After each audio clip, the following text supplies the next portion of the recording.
Part 2. The First Love.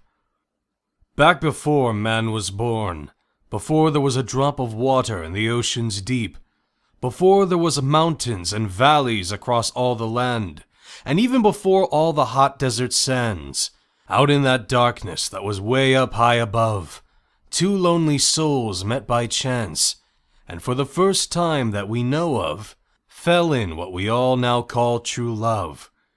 Today, as we all know, souls will never die. They just ascend or move on, and some even are reborn down here to try it all over again and fall in love. But sometimes they remember their lives they lived back then, so they start searching for their mate all over again. Hence the name soulmates, my friends.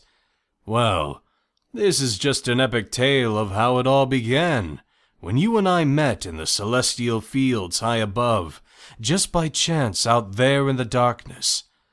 And our true love began, and we watched while we made love as the stars and the suns flickered on and off. I even remember when what was his name? You know, that guy who created the planets and the moons. Oh yeah, and Earth in just 6 days, and then rested on the 7th.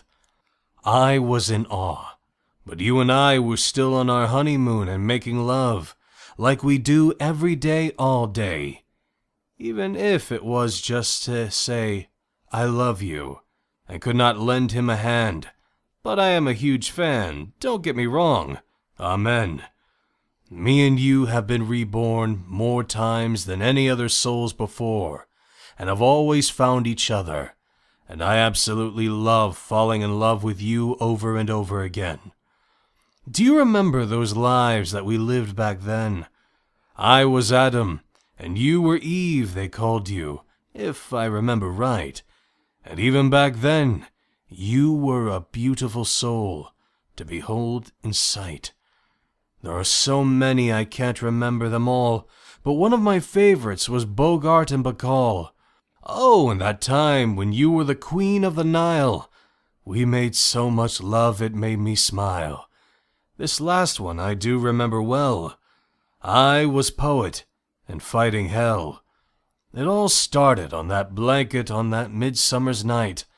It was full moon, if my memory is right, and I was working on new poem, and I was writing it on you, and I called it The Story of Me and You.